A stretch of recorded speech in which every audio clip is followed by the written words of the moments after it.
Welcome back to this channel. So in this video you are going to be handling the third part of ionic equilibria. So this video is presented to you by Gembe Yusuf, and you are advised to share the video to your friends so that you can all benefit together. We are going to be specifically looking at pH calculations for both weak acids and weak bases. Now we are going to be starting with weak acids. Like we have been proceeding, this is the third video, and we looked at the strong acids and strong bases calculation in the previous videos. So this video is specifically for weak acids and weak bases, and additionally we shall also be looking at salt hydrolysis. So let's look at the examples. So example number 1, calculate the pH of a 0.01 molar solution of ethanoic acid. Now what you should note here, I told you that all organic compounds, their acids are going to be weak. That means that you are supposed to use partial arrows. Now throughout our calculations, we are going to be using Bronsted theory. That's why we are going to get our acid, we add it with water, and every acid, we say that by Bronsted theory, an acid is that substance that donates protons in solution. So we expect this ethanoic acid to donate protons to water so that we form hydroxonium ions or hydrated hydrogen ions and ethanoate ions. I say the arrow must be partial. So the expression for finding ionization constant of an acid is given by this: product of the molar concentration of your products divided by the molar concentration of your reactants. Now we quote the condition that at equilibrium, note that for you to earn any mark, this condition must be clearly seen.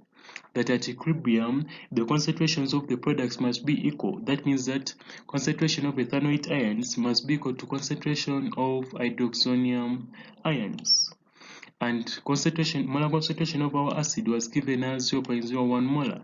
So acid ionization constant was given in the question, which is 1.8 exponential negative 5. And I said acid ionization constant is measured in moles per decimeters cubed.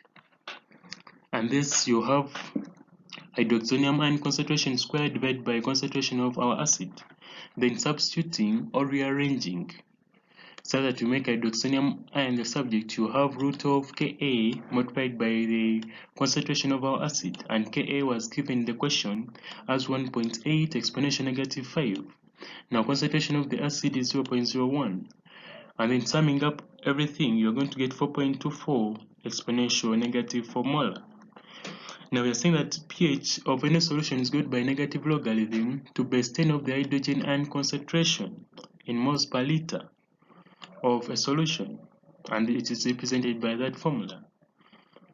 So substituting for the hydrogen ion concentration or the hydroxonium ion concentration, since it's the same as the hydrogen ion concentration, we put it here, which is 4.24 exponential negative 4, and putting everything in the calculator, you are going to end up with a pH of 3.37. Now I say that pH must be to maximally 2 decimal places. Let's look at question 2. Now question 2, we are going to be looking at calculations of pH of a solution which is made by dissolving 2.45 grams of benzoic acid in 1 liter of a solution. Now you're saying that ionization constant of this acid at 25 degrees Celsius is going to be 6.6 exponential negative 5, and this is going to be measured in moles per decimeters cubed. The acid dissociation constant, or the equation for our acid, remember that I said by Bronsted, any acid is a substance that donates protons to a solution. The donated protons react with water to form what we call hydroxonium ions. And then after, we form an anion, which has lost a proton. And we are using partial arrows because every acid in organic chemistry is weak, or we are dealing with weak acids. So molar mass for benzoic acid, since we are given mass, we are supposed to get molar mass so that we convert the given mass into moles. So molar mass of benzoic acid is given by this. You are supposed to show this formula, how you are calculating, and you also give the total result. When you use molar mass, you introduce the units of grams. When you use relative molecular mass, you don't put any units. Getting moles, we get given mass, which is 2.45 divided by the RFM, which is 122, and then you get 0.02 moles. So molar concentration of our acid is going to be 0.02 moles since the given mass was in 1 liter. Now we are saying that ionization constant is given by product of the concentrations of the products in your equation divided by the concentration of the reactants excluding water, because we say that we assume that water is present in a large concentration, and if that's the case we assume that its concentration is going to remain constant at the beginning and the end of our experiment. So we don't include it in the calculation since it's going to remain constant. So at equilibrium, we form this. At equilibrium, we assume that concentration of products must be equal. So benzoate ions must be equal to hydroxonium ions. And then the acid, molar concentration of the acid was given as this. Now rearranging to make hydroxonium ion the subject, or protons or hydrogen ions the subject, we remain with the root of ionization constant, which is 6.6 exponential negative 5 multiplied by the concentration of the acid, which is 0.02. And after putting everything in the calculator, you end up with 1.149 exponential negative 3 molar. And pH of the solution is going to be negative logarithm to base 10 of the molar concentration of the hydrogen ions in moles per liter of any solution. And substituting, you are going to get 2.9 as your pH. So proceeding, let's look at number 3. Number 3 is saying that the pH of a 0.1 molar solution of benzoic acid is 3.59. Now you are prompted to calculate the acid dissociation constant, and secondly, the degree of dissociation. Now first of all, we write an acid for that. Any acid donates protons to water to form hydroxonium ions and also form an ion which has lost a proton. And then we use partial arrows because every organic acid is weak. So pH of a solution is given by negative logarithm to base 10 of the hydrogen ion concentration or hydroxonium ion concentration. So we do the reverse. We put here 3.59, and after doing that we find a way of making hydroxonium ion concentration the subject. First of all, we divide through by negative so that this one becomes negative 359. And then using the laws of log, this is going to be 10 to power negative 39. That's why you are seeing it here. And expanding it using the calculator and you place it in terms of standard deviation, you are going to end up with 2.57 exponential negative 4 molar. Now writing the ionization constant for the acid, you are going to end up with the molar product of the molar concentration of your reactants divided by the molar concentration of your product of the molar concentration of the products divided by molar concentration of your reactants, excluding water because it's assumed to be constant due to its large concentration. Now at equilibrium, concentration of the products must be equal. So concentration of benzoate ions must be equal to concentration of hydroxonium ions, and concentration of the acid was given as 0.01. So you substitute. Now Ka is given by this. Now substituting, you get this. Putting everything in the calculator, you're going to end up with the ionization constant of an acid to be 6.607 exponential negative 6, which is present in moles per decimeters cubed. Now part B, we are going to be looking at the molar concentration of hydroxonium ions. Now I remember when you're talking about acids, we say that molar concentration of hydrogen ions, and I've told you hydrogen ions are the same as hydroxonium ions. Is that hydroxonium refers to the hydrated form of hydrogen ions, but they are the same as hydrogen ions. So a student who is using hydrogen ions is marked. Also, who is using hydroxonium ions is marked. Is that when you're using Bronsted calculations or Bronsted equations, you are supposed to use hydroxonium, just like in my work. So hydroxonium ions is equal to concentration times degree of dissociation. Now making degree of dissociation the constant. This formula was given in the previous notes about calculation of pH of acids. Molar concentration of the hydrogen ions was calculated as 2.57 exponential negative 4 divided by concentration, which was given in the question as 0.01. Now you end up with 0.026, and I say that degree of dissociation does not have units.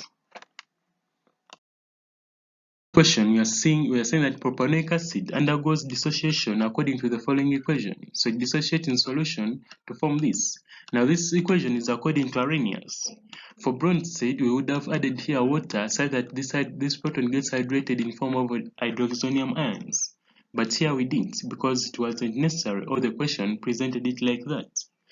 So you're saying that in part A, write the expression for the acid dissociation constant, which is represented by Ka, and write, given that the concentration of propanoic acid is 0.1 molar and its degree of dissociation was given as 0.01133, calculate the Roman number 1.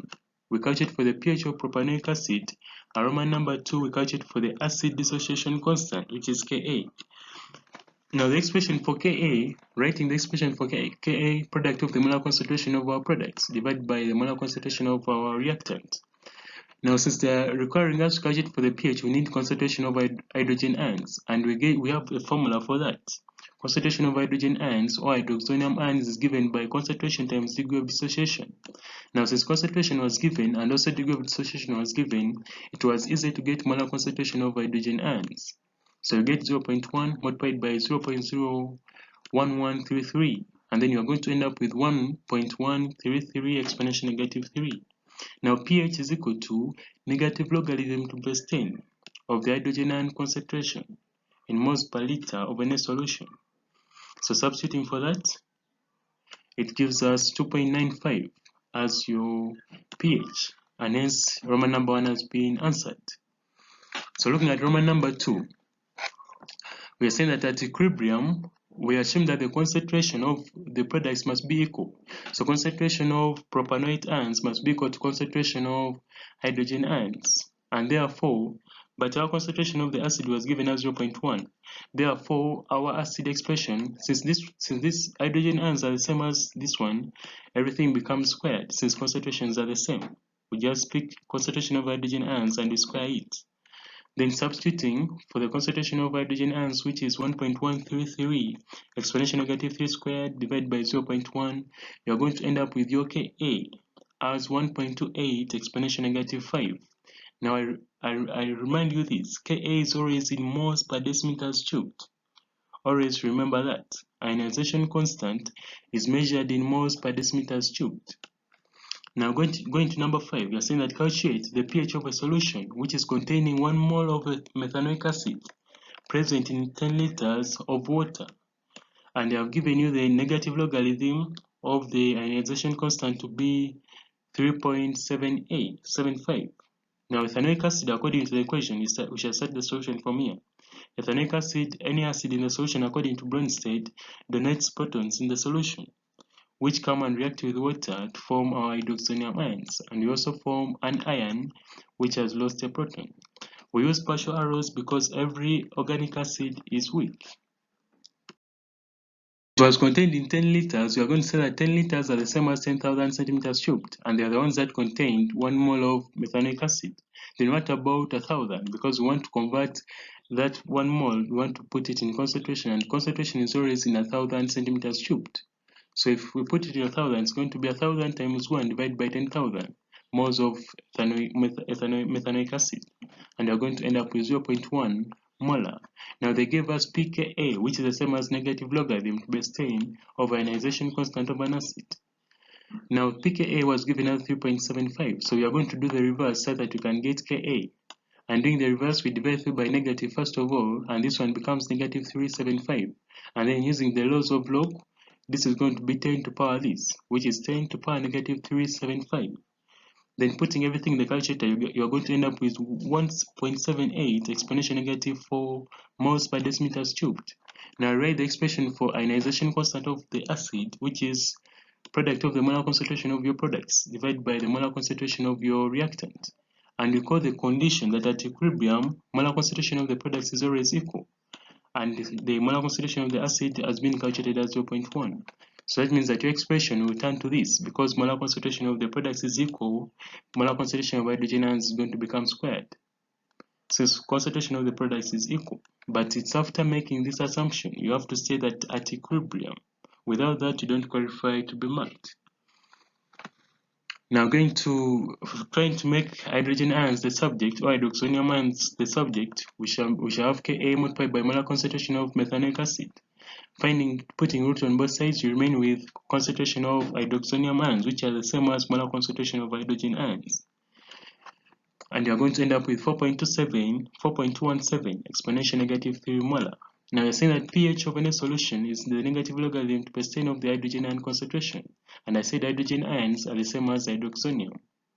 So substituting that there, you're going to end up with 2.38 as your answer for pH. Now looking at number 6, you are supposed to calculate for the mass of dichloroethanoic acid that should be dissolved in 500 centimeters cubed of water to make a pH of 1.8. Provided the acid ionization constant Ka is given as 5.1 exponential negative 3 moles per decimeters cubed. So first of all, any acid gives off a protein solution to give us an ion and also an hydroxonium ion with partial arrows since it's organic. pH is equal to negative logarithm to base 10 of the hydrogen ion concentration, and hydrogen ion concentration is the same as hydroxonium. So pH was given as 1.8, so we find a way of finding hydrogen ion concentration or hydroxonium ion concentration. So we shall divide by negative and we make this one 10 to the power negative 1.8 according to the laws of log. So you're going to end up with 0.0158 molar as your concentration of the hydrogen ions. Now write the expression for finding ionization constant of an acid according to the equation you are having, which is the product of the molar concentration of our products divided by product of the molar concentration of our reactants, excluding water, because it's assumptive that this concentration remains the same. Now we call the condition that at equilibrium, molar concentration of our products must be the same. So molar concentration of this ion and hydroxonium ions must be the same. That's why the expression now turns to this, hydroxonium ion squared. After you writing this condition of equilibrium, without that you don't qualify for any mark. So Ka becomes 5.1 exponential negative 3. And then substituting for the molar concentration of the hydrogen ions, which is 0.0158 squared divided by the molar concentration of the acid that you're trying to find out. Making the molar concentration of the acid the subject, you're going to end up with 0.0489 molar as your concentration of the acid. But since they want it in terms of mass, we have to convert these moles in liter to grams in liter. Therefore, you have to get the molar mass. But remember that molar mass contains 1 mole. What about, so since 1 mole contains the molar mass, what about these moles? Contain which mass? So molar mass is going to be got by 71 plus 24 plus 2 plus 32 to get you 129 grams. Now mass of the acid in grams per liter is going to be, you are going to get, remember that I told you 1 mole contains 129 grams. What about these moles? So it's going to be 129 divided by 1 times these moles, which we have already got, which is represented by this. So that means that we are having 6.308 grams. But remember that these moles were in terms, molar concentration is in terms of moles per liter. So these moles were contained, this gram is contained in liter. But they want the grams that is contained in 500 centimeters cubed. So we shall say that 1000 contains 6.308. Then what about 500? 500 is going to contain 500 multiplied by 6.308 divided by 1000, which is in grams. And you're going to end up with 3.154 grams as your answer. Now you're going to attempt out these questions, discuss them, and present your answers to the teacher, or you discuss them as a group and you reach out me. The weak basis calculations. Now remember that in weak basis, Bronsted said bases accept protons in a solution. So whenever I say base, we are just going to be adding an hydrogen ion to it. Remember that always. And it's always water, which is adding an hydrogen ion to it to form the hydroxyl ion. So number 1, calculate the pH of a 0.01 molar ammonia solution and the base dissociation constant. For acid dissociation constant, it's Ka, and for base dissociation constant, it's Kb. So always remember that. So Kb here is 1.8 exponential negative 5 moles per decimeters cubed. Now we are saying that ammonia here in aqueous reacts with water. Since ammonia is a weak base, it's going to accept proton from water and it forms an ammonium ion. We are using partial arrows because it's a weak base.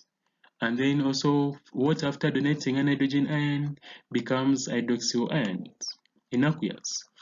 Now Kb is the same as we get that for Ka, product of the molar concentration of your products in the equation, divided by molar concentration of your reactant, which is ammonia. We don't consider water because we take an assumption that water is existing in excess concentration. Therefore, its concentration is going to remain constant, or is assumed to remain constant at the beginning and at the end of the experiment. So we don't include it there. So you're saying that at equilibrium, our products must have the same concentration. So hydroxyl ions must be equal to the ammonium ions. And ammonium ion concentration as given in the question as 0.01 molar. Now your Kb expression for calculating your Kb becomes hydroxyl ion concentration squared divided by concentration of ammonia. And substituting or making hydroxonium ions the subject, you are going to end up with the square root of Kb times molar concentration of ammonia. Now Kb was given as 1.8 exponential negative 5 multiplied by the molar concentration of ammonia, which is 0.01. Now multiplying and finding square root, you are going to end up with 1.34 exponential negative 4 molar. Therefore, we are going to get POH. POH is the same as negative logarithm. P stands for negative logarithm to base 10 of the hydroxyl ion concentration. Now, after getting POH, substituting for the hydroxyl ion concentration and putting everything in the calculator, you're going to end up with a pH of 3.87. Like I said, POH, pH, and pKw must be to 2 decimal places maximum. Now, use the derived expression that we used, which said that to get pH, you get pKw minus POH, but pKw is the same as 14. POH that you have calculated is always 3.87. Now subtracting, you're going to end up with a pH of 10.13 as your answer. Now let's look at question 2. Now question 2 prompted you to write first of all the equation for the ionization of ethylamine, and this was supposed to be in water. And remember number 2, you write the expression for the ionization constant Kb of ethylamine. Now part B, are going to be looking at the pH of a 0.01 molar solution of ethylamine. They have said that the pH of a 0.01 molar solution of ethylamine is going to be 11.37. And you're supposed to calculate the ionization constant Kb of ethylamine, which is present at room temperature. Now you are being told that ionic product of water at room temperature is given as this, at 25 degrees Celsius. Now you are going to state the assumptions that you have made in part B, Roman number 1. Let's look at the solutions. Ethylamine is written like this, and we say that any weak base in water, it accepts protons. So it will accept an hydrogen ion from this to form this ion, ethylammonium ion, and then hydroxyl ions. We are using partial arrows because every organic compound is weak. Now we're seeing the Roman number 2. Ionization constant of any base is given by the molar concentration of the products divided by molar concentration of the reactants excluding water. So pH is given by negative logarithm to base 10 of the hydrogen ion concentration. Now what we do, we make hydrogen ion the subject because we are given pH, so we have to reverse it. First of all, we divide it by the negative, and after we use loss of log to put this 10 to power that. And you're going to end up with the molar concentration of hydrogen being 10 to power negative 11.37. Putting that in the calculator, you are going to end up with 4.266 exponential negative 12 molar. Now you're saying that from Kw, or from ionic product of water being equal to molar concentration of hydrogen ions times molar concentration of hydroxyl ions. This is a formula that we used earlier on. So we have molar concentration of hydrogen ions, and we have Kw, which was given in the question. So we are supposed to get KOH, or molar concentration of the hydroxyl ions, because we have it in our equation and we don't know it. So making molar concentration of hydroxonium ions the subject, we're going to end up with Kw, or ionic product of water, divided by molar concentration of hydrogen ions. So substituting is going to be 1 exponential negative 14 divided by 4.266 exponential negative 12. And putting everything in the calculator, you're going to end up with 2.344 exponential negative 3 molar. Now Kb, or ionic product of, or ionization constant of the base, we call the condition that at equilibrium, molar concentration of this was supposed to come first. At equilibrium, molar concentration of the hydroxyl ions is equal to this.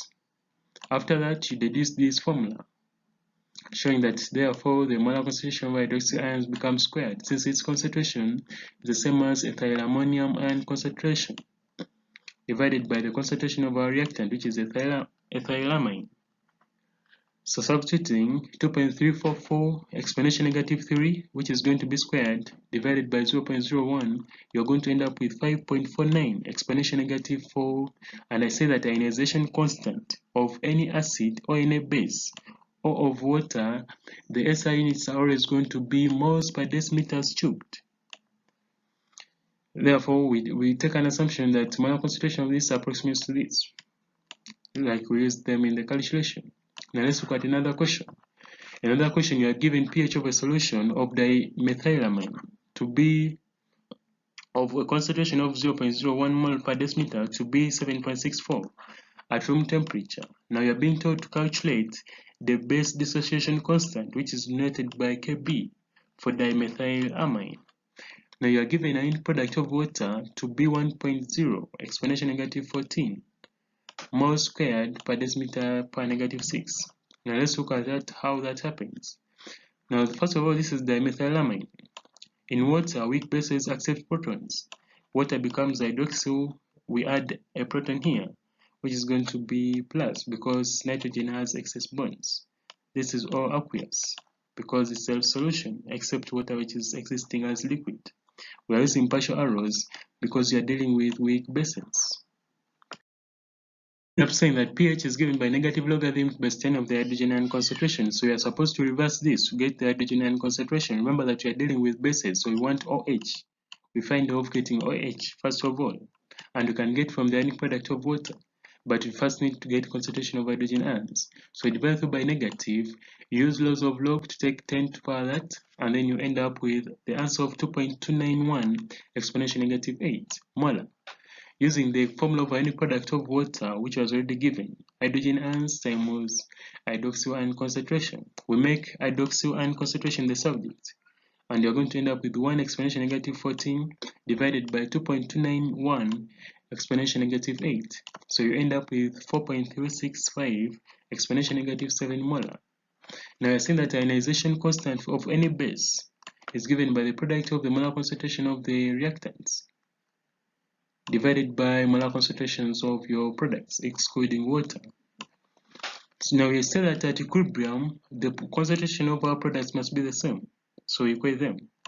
And then the concentration of our base was given as 0.01 molar. So the formula for calculating for Kb becomes this, after making an assumption that our products have the same concentration. So hydroxyl becomes squared. Now substituting for that, we are going to end up with 4.365 exponential negative 7 squared divided by 0.01. Calculating that, you are going to end up with 1.91 exponential negative 11 moles per decimeters cubed. Now going to number 4, we are saying that calculate for the concentration, which must be in moles per liter, of an aqueous solution of ammonia whose pH is this. So still we start by reversing pH to hydrogen ion concentration. We use ionic product of water to get hydroxyl ion concentration, and then we proceed with the formula of Kb. So ammonia is a weak base in water, it accepts protons and it becomes an ion. And water, after donating that proton, becomes hydroxyl ion. So we use here partial arrows to indicate that we are dealing with a weak base. So molar concentration of the hydrogen ions after reversing everything was given as 5.01 exponential negative 11 molar. And ionic product of water is given by this formula. So if we make molar concentration of the hydroxyl ions squared, hydroxyl ions, the subject, we get ionic product of water, which is this, divided by the molar concentration of the acid, which we have already got. So you end up with 2 exponential negative 3 molar.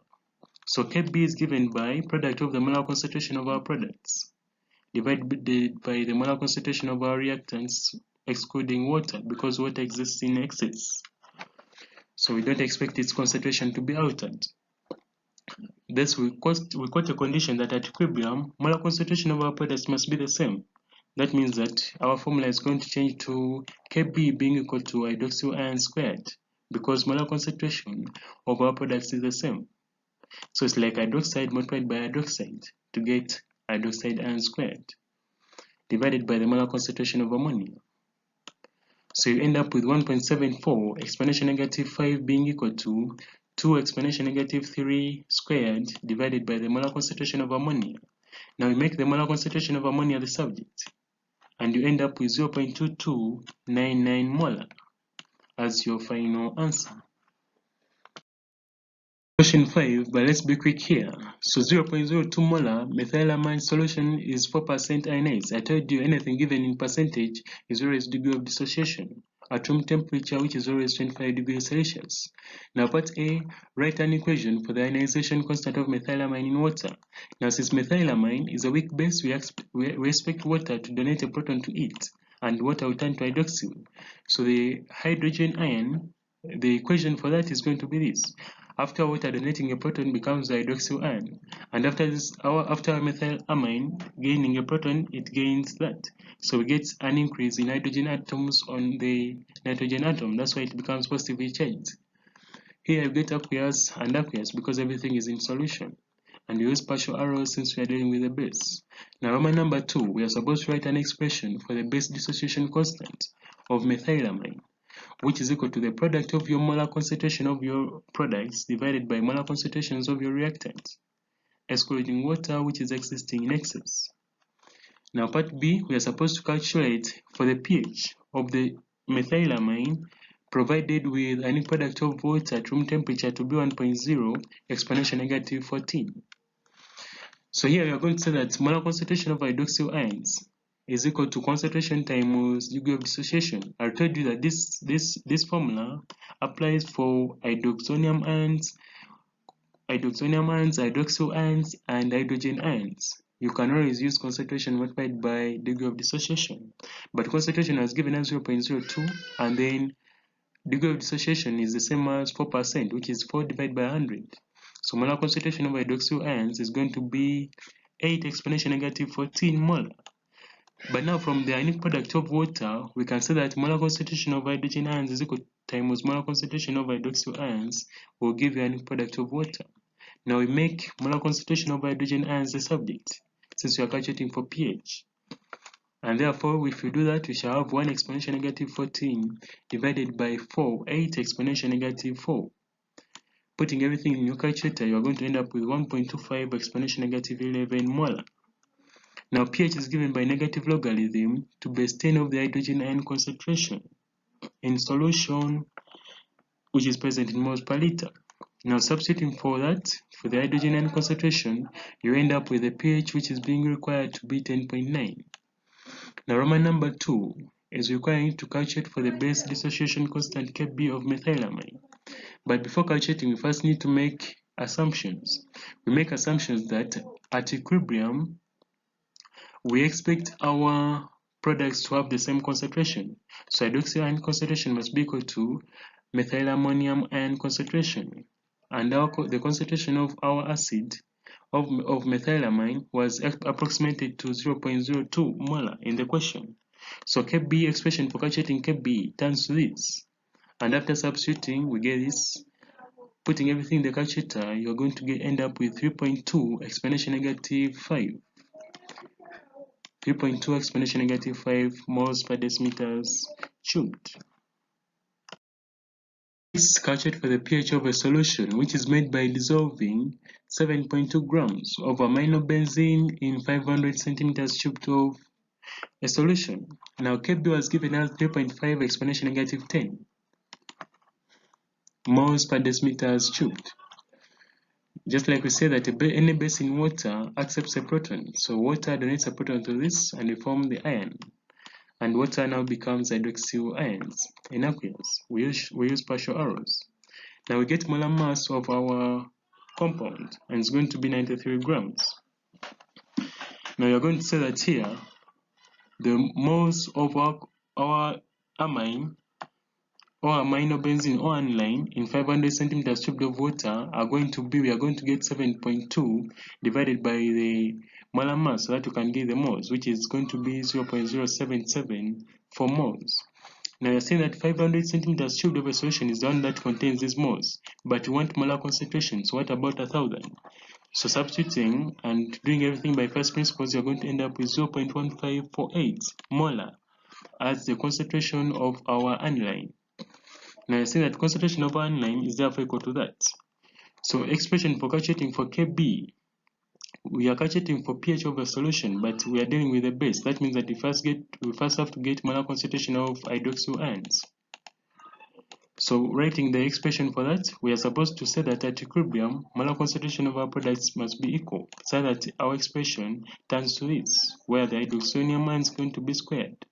We have already calculated for the molar concentration of aniline or aminobenzene to be 0.1548. So writing now expression and substituting everything, you are going to end up with molar concentration of the hydroxyl ions to be 3.5 exponential negative 10 multiplied by 0.1548, and you are going to end up with 7.361 exponential negative 6 molar. So pOH of that solution, because you are going to use a derived expression, pOH is equal to negative logarithm to base 10 of the hydroxyl ion concentration in moles per liter.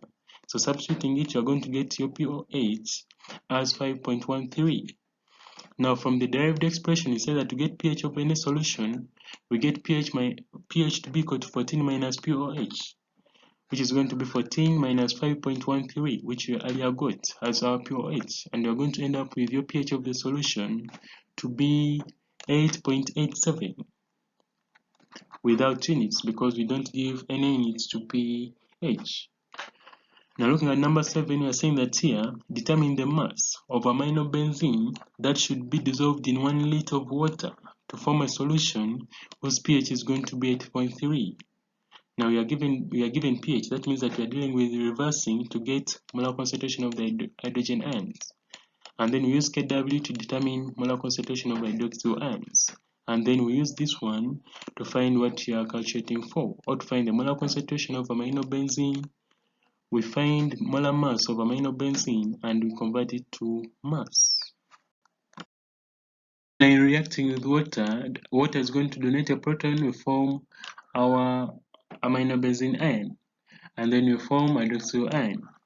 Now pH is equal to negative logarithm base 10 of the hydrogen ion concentration. So we reverse this by dividing through by negative and using the laws of log to take this 10 to power negative 8.3. So you end up using your calculator, you end up with 5.01 exponential negative 10 molar. Now from Kw or an ionic product of water is given by molar concentration of hydrogen ions multiplied by molar concentration of hydroxyl ions. So if you mark molar concentration of hydroxyl ions the subject, you're going to end up with 1 exponential negative 14 divided by 5.01 exponential negative 9. So you end up with 1.996 exponential negative 6 molar as your hydroxyl ion concentration. Now from this equation, we write the expression for finding Kb. And you find that the expression for finding Kb is going to be molar concentration of our products divided by molar concentration of our reactant, excluding water. So you're saying that at equilibrium, molar concentration of the hydroxyl ions must be equal to the molar concentration of the organic compound that you're having. Therefore, we shall end up with our equation turning into hydroxyl ion concentration squared divided by molar concentration of our aniline or aminobenzene. Now substituting for Kb as given in the question was 3.5 exponential negative 10. Substituting for the molar concentration of hydroxyl ions that we have calculated and making molar concentration of our aniline the subject, we are going to end up with 0.0114 molar as your concentration of the aniline or aminobenzene or phenylamine. Now we are supposed to convert aminobenzene, this is in terms of moles per liter. We want it in terms of grams per liter. So we get molar mass. Remember that 1 mole is contained in molar mass. What about these moles? They contain what? So it's going to be molar mass times the concentration got to obtain 1.06 as the required mass. So you can first pause the video and you try to attempt this out on your own. Write the equation for the ionization of ethylamine in water. Try to test yourself. Pause the video and take the notes. I'm going to be proceeding with the explanation, but try to pause the video and you first try it out on your own. So write the equation for the ionization of ethylamine in water, and then write the expression for the ionization constant Kb of ethylamine. And then in part B, a solution containing 0.1 mole of ethylamine per liter of a solution at 25 degrees Celsius. Now Roman number 1, calculate for the pH of the solution. The ionization constant of ethylamine is going to be 5.4 exponential negative 4 moles per decimeter cubed at room temperature, and the ionic product of water in this time is going to be 1.0 exponential negative 15. So always note the constants that are given. Like here, they have changed the ionic product of water to 1.0 exponential negative 14. Now you write the assumptions, or you state the assumptions made as you are doing your part B Roman number 1 above. To be looking at hydrolysis of salts. Now try out the previous number and you submit in your answer in the comment section. So let's look at another topic or another subtopic of hydrolysis of salts. Now hydrolysis of salts, we are going to basically look at the same thing, the same concept. It's just that here we are going to be dealing more with inorganic compounds. So we are saying that a salt is going to be a substance that is formed when replaceable hydrogen from an acid is either wholly or partially replaced by a metal or an equivalent radical, such as an ammonium radical. Now we're saying that a salt consists of oppositely charged ions. That means that it can contain positive ions or it can contain negative ions, both at once, both present in the same compound. And you're saying that an acid and base react to form a salt and water. And you're saying that the salt formed may also react with water to form an acid and a base. That means that if you react sodium hydroxide with hydrochloric acid, you are going to form sodium chloride. But when you react sodium chloride with water, you are most likely to form back your sodium hydroxide with hydrochloric acid. Now we are saying that salt hydrolysis. Here we are going to be mainly looking at salt hydrolysis. We are saying that some salts react with water to form neutral solutions. Other salts react with water to form acidic or alkaline solutions. And we are saying that salt hydrolysis is going to be the reaction between a salt and water to form either a basic or acidic solution. So usually this definition is asked in chemistry, your papers, standard papers, paper 1. Define salt hydrolysis. So salt hydrolysis is simply the reaction between a salt and water to form either a basic or acidic solution. That means that anything that forms a neutral compound does not undergo salt hydrolysis. Now we are saying that the extent of the hydrolysis of the salt is going to depend on the strength of the acid and base from which that salt was formed. The various types of salts that you are going to be looking at in this topic. Now we are saying that salt of a strong acid and a strong base. We are going to be looking at a salt that can be made from a strong acid and strong bases. And we are saying that salts formed from strong acids and strong bases are going to include the following. Sodium chloride. We can form sodium chloride from sodium hydroxide and hydrochloric acid. Both sodium hydroxide and hydrochloric acid are both strong acids and strong bases. So we are saying that sodium sulfate, because we can get sodium sulfate from sodium hydroxide and sulfuric acid, and both of the acids are strong. Potassium nitrate, potassium iodide, and sodium bromide. Now we are saying that such salts are not hydrolyzed in solution, and their aqueous solutions therefore are going to be neutral. So if you see a salt that is made of a strong acid and a strong base, it does not undergo salt hydrolysis. So you're saying that consider sodium chloride in water. If you're having sodium chloride in water, it's going to dissociate to form sodium ions and chloride ions, according to the following equation. So sodium chloride dissociates from sodium ions and chloride ions.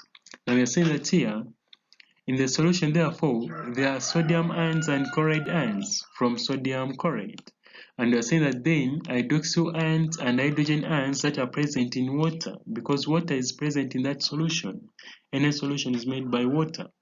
Now we are saying that, however, since sodium hydroxide and hydrochloric acid are fully ionized in solution, there is no tendency for the reaction between sodium ions and hydroxyl ions to form sodium hydroxide or hydrogen ions.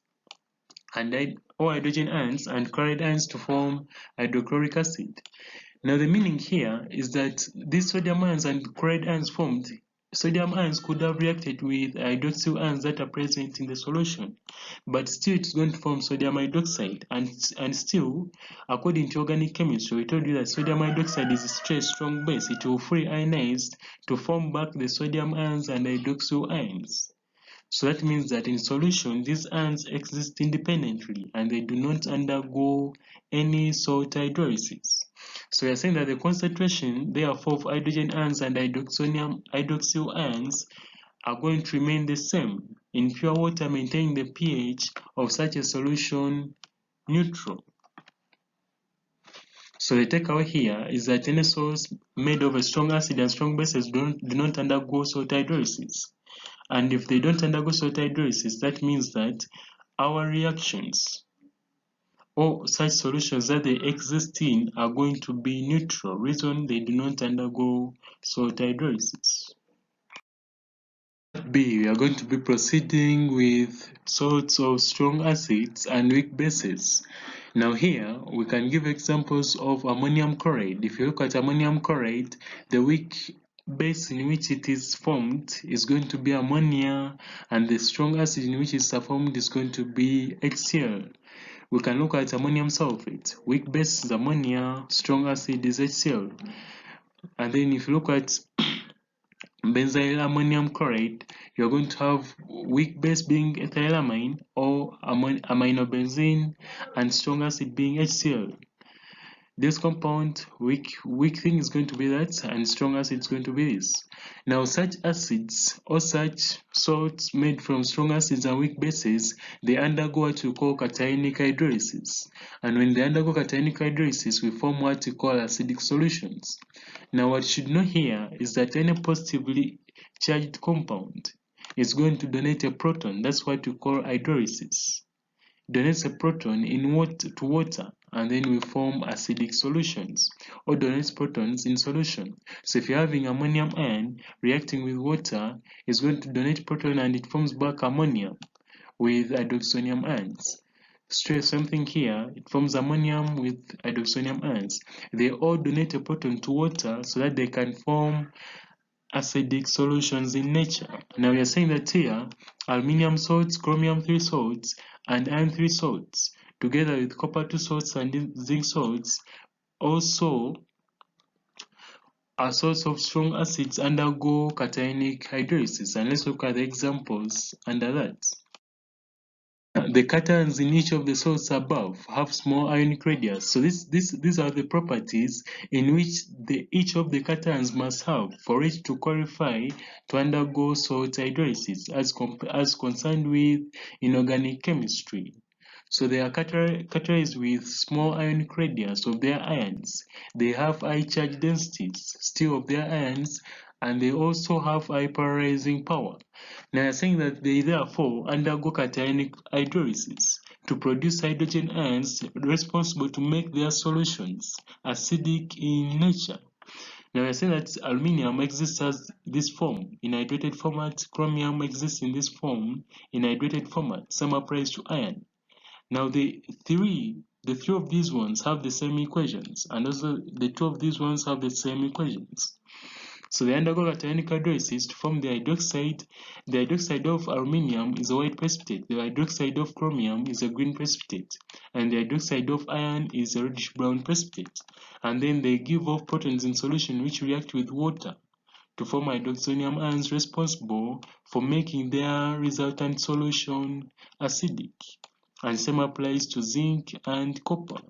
Now we are saying that here, to a solution of any of those above salts that you have mentioned in these equations, if at all we get any solution of them and we add a basic substance, a reaction occurs. For example, if you are to get any of these solutions, remember that here we are having protons as the unreacted ions in the resultant solution.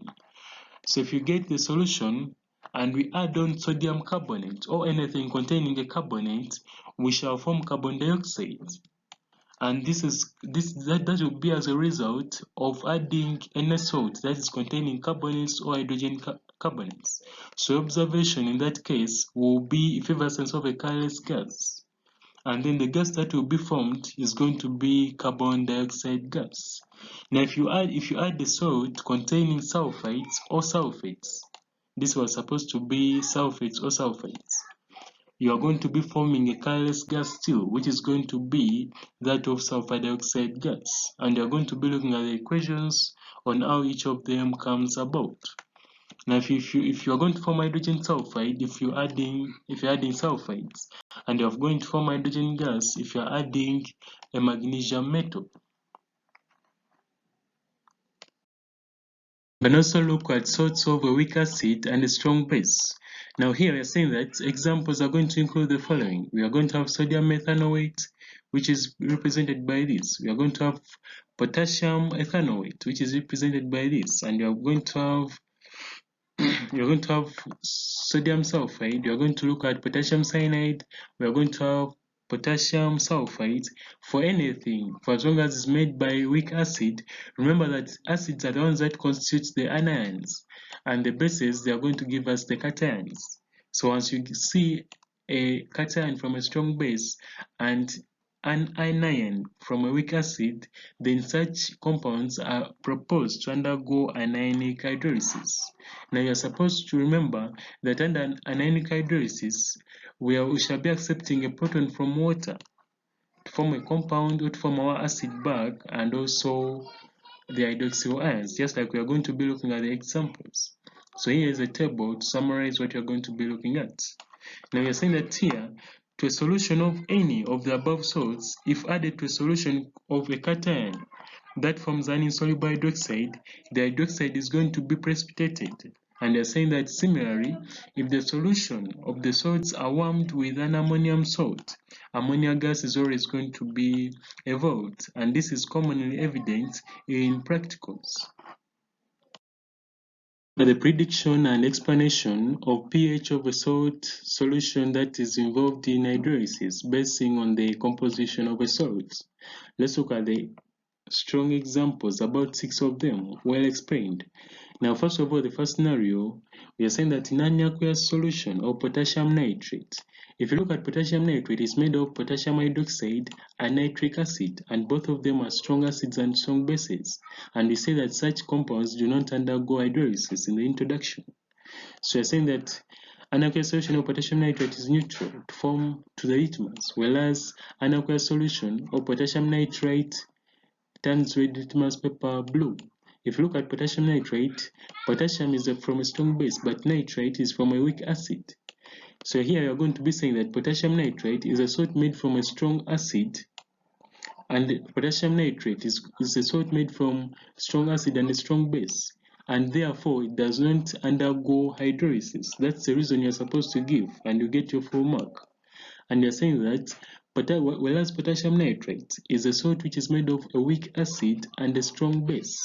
Now, with that being said, is therefore going to undergo anionic hydrolysis. For as long as you see a salt is made of a weak acid, it's going to undergo anionic hydrolysis. If a salt is made of a weak base, it will undergo cationic hydrolysis. So remember it that way. So it therefore undergoes anionic hydrolysis to form hydroxyl ions in solution that are responsible to make the solution alkaline. And therefore we get those nitrate ions that are unstable in solution. So what water does is that it donates a proton to it, so that we form our nitrate acid or nitric acid. And then we also form the hydroxyl ions, but all of these ones are present in solution. Now these hydroxyl ions released are the ones which are in charge of making our solution acidic. Looking at scenario part B, we are saying that an aqueous solution of sodium sulfite is going to be alkaline, whereas that of sodium hydrogen sulfite is acidic. Explain. Now if you look at sodium sulfite, sodium is from a strong base and sulfite is from a weak acid. So you're going to say this is going to be a salt made from a weak acid and a strong base. And therefore, since it's a weak acid, it's going to undergo anionic hydrolysis. Therefore, the salt undergoes anionic hydrolysis. And whenever we undergo an ionic hydrolysis, first of all, we donate protons from water to the compound that we are giving, and then also we form hydroxyl ions. So the hydroxyl ions that are formed in solution are the ones responsible to make the solution alkaline. So sulfite ions react with water to form sulfuric acid or sulfuric acid.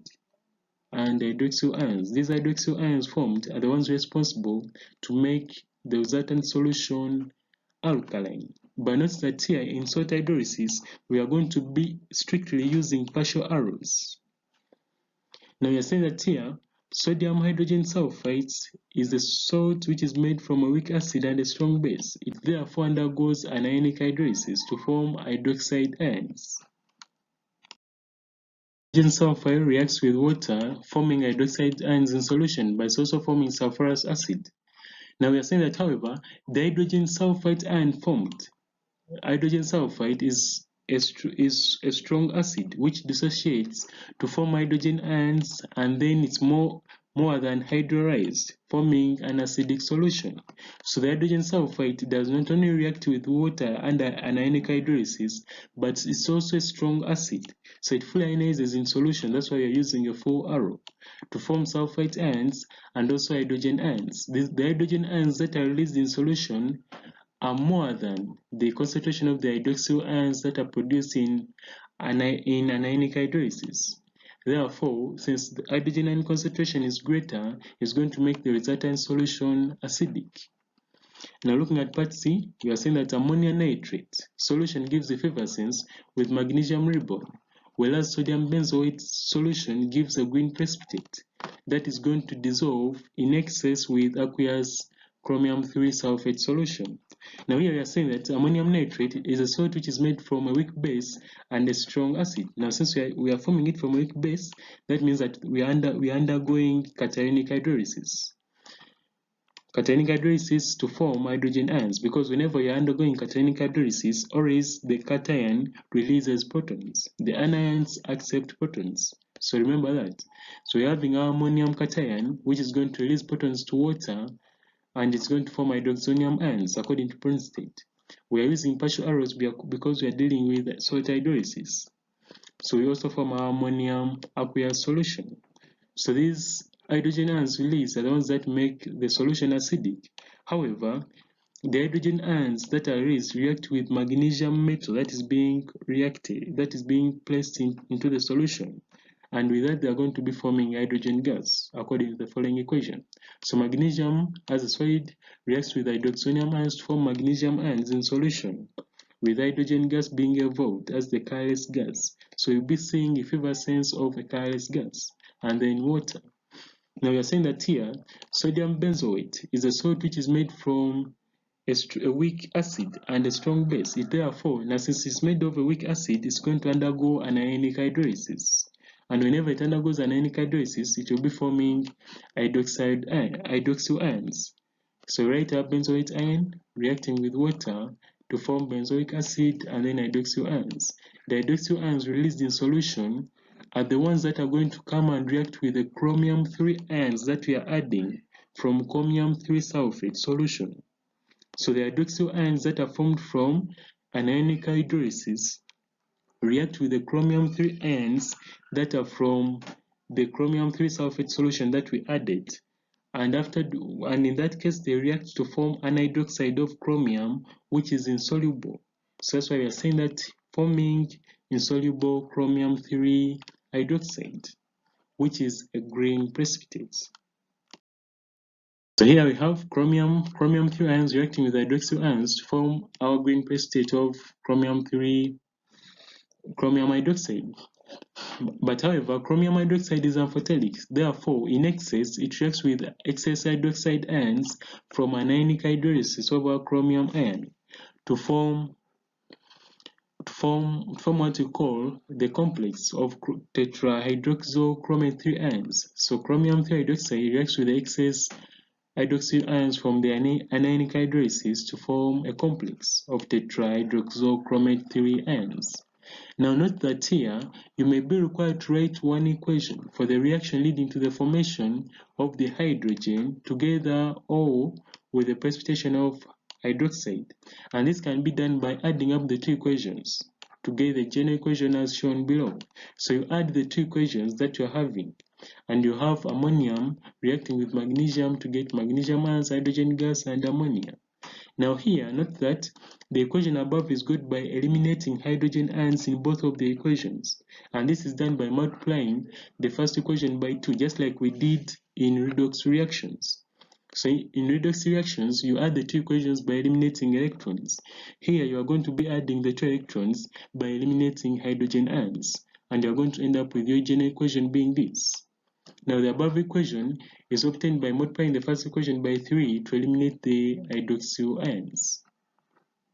So you either eliminate hydrogen ions or you eliminate hydroxyl ions to come up with a general equation under salt hydrolysis. Now looking at part D, we are saying that when a concentrated solution of sodium carbonate is added to an aqueous solution of chromium 3 sulfate, a green precipitate is formed with effervescence. Let's explain this. So here, chromium 3 ion in chromium 3 sulfate has a small ionic radius, and therefore it is going to have a high charge density together with a high polarizing power. By this, it's going to therefore exist as hydrated chromium 3 ion in solution, and therefore it's going to undergo cationic hydrolysis, just like given in the first three equations, to produce hydrogen ions in solution. Now the hydrogen ions in solution are the ones that are responsible for making this solution acidic. And they're saying that the hydrogen ions therefore react with the sodium carbonate to form carbon dioxide gas, and then they also precipitate the insoluble hydrated chromium 3 hydroxide. And the first equation is this. So chromium reacts with water, it hydrolyzes water to form the insoluble precipitate. This is 3. I gave you this equation earlier on with that of iron, aluminium, and chromium. So this is, you pick it and you write it. Then the hydroxonium ions formed, or the hydrogen ions, they come and react with the carbonate ions. And then they form carbon dioxide gas and water. Now to add these two equations, we add them by eliminating hydrogen ions. Now I told you hydrogen ions are the same as hydroxonium ions. So here there is a 2 on hydroxonium ions, and in this equation there is a 3. So to eliminate them, we shall multiply the upper equation by 3. Now we shall multiply the upper equation by 3 and then the lower equation by 2. Sorry there, since there is a 2 on this second equation, to eliminate the hydroxonium ions, we are going to multiply this first equation by 2, and then since there is a 3 here, we multiply this second equation by 3. And then when you sum up, you are going to end up with your general equation without the hydroxonium ion or the hydrogen ion. And that's what they need. So you should do this as your side work. Now here is the related question. When magnesium ribbon is added to aluminum chloride solution, bubbles of a colorless gas and a brown solid is formed. Explain. So aluminum ion is the same reason. So aluminum, you write the equation for aluminum, you write the equation for magnesium reacting with hydroxonium, just like we have covered in the previous page. You form magnesium ion, hydrogen gas, and water. Now you add the two equations by eliminating hydroxonium ions. You are going to come up with this as your general equation. Ideas are related, you try to take the notes of the following and you discuss them with your friends. What you need to know is the concept of hydrolysis, and then to add these two equations, you just need to eliminate hydroxonium ions. So make sure that you discuss this with your friends so that you can master this concept, because it's widely said both in paper 1 and paper 2. So part D, when sodium sulfate is added to phenylammonium chloride solution, bubbles of a colorless gas are going to be observed. Whereas in phenylamine solution forms a green precipitate soluble in excess with nickel 2 sulfate solution. So if you look at phenylammonium chloride, it's a salt which is made from a weak base and a strong acid. And with that said, it therefore undergoes cationic hydrolysis to form hydrogen ions necessary to make the solution acidic, according to the following equation. Hydrogen ions react with the sodium sulfite, forming sulfur dioxide gas, which is observed as effervescence of a colorless gas, according to that equation. So the general equation is going to be this, after adding the two equations by eliminating hydroxonium ions. Now we are saying that phenylamine is a weak base, hence ionizes partially to form hydroxide ions, according to the following equation. Now with that, we are saying that the hydroxide ions react with nickel 2 ions to form a soluble nickel 2 hydroxide according to the following equation. Now we are saying that here, nickel 2 hydroxide reacts with excess phenylamine solution, forming a soluble complex of hexaphenylamine nickel 2 ions according to the following equation.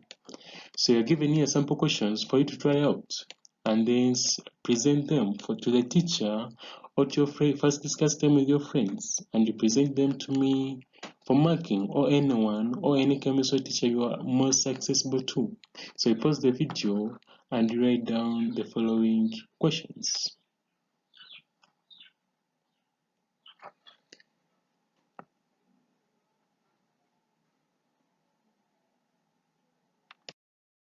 To the end of this video, we meet in the second video to further magnify the concept of hydrolysis and also look at buffer solutions. So share the video to your friends and make sure that you subscribe to the channel so that you can all benefit as a group.